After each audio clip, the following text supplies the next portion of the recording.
mabuting balita ngayon, masasaksihan natin ay isang napakabigat na pangyayari. Si Jesus ay ipinagkanulo ni Judas at itinatuwa ni Pedro. Dalawang alagad, parehong malapit kay Jesus, ngunit parehong bumagsak. Si Judas ay nagtaksil. Si Pedro naman na nagsabing handa siyang mamatay para kay Jesus, ay 3 beses siyang itinatuwa. Ipinapakita nito ang katotohanan na hindi natin maitatanggi na mahina ang tao kahit siya ay malapit sa Diyos. Si Pedro ay puno ng tiwala sa kanyang sarili nang sinabi niya, ibibigay ko ang aking buhay para sa iyo. Ngunit alam na Jesus ang katotohanan at sinabi, bago tumilaok ang manok, 3 beses mo akong itatatwa. Ilang beses na rin ba nating nasabi sa ating buhay, Panginoon, hindi na ako babalik sa kasalanang ito. Pero bumabalik pa rin tayo. Ilang beses na tayong nangako sa Panginoon, ngunit nabigo. Ang kwento ni Pedro ay kwento rin natin.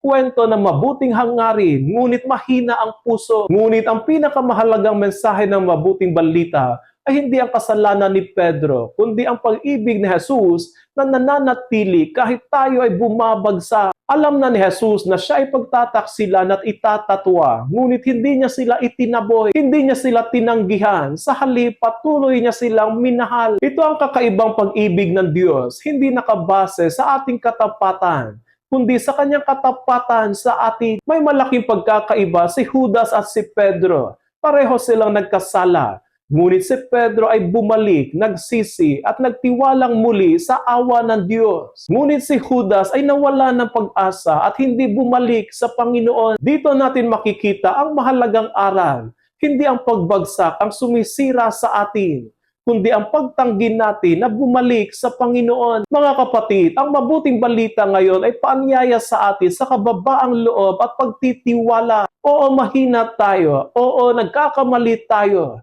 Ngunit ang Diyos ay hindi napapagod magmahal at magpatawad. Sa tuwing tayo ay bumabagsak, may pagkakataon tayong bumangon at bumalik sa Kanya. Kaya huwag tayo mawala ng pag-asa sa ating sarili. Sa halip, magtiwala tayo sa pag-ibig ng Diyos. Sapagkat ang tunay na lakas ay hindi sa hindi pagbagsak, kundi sa pagbangon at sa pagbabalik kay Jesus.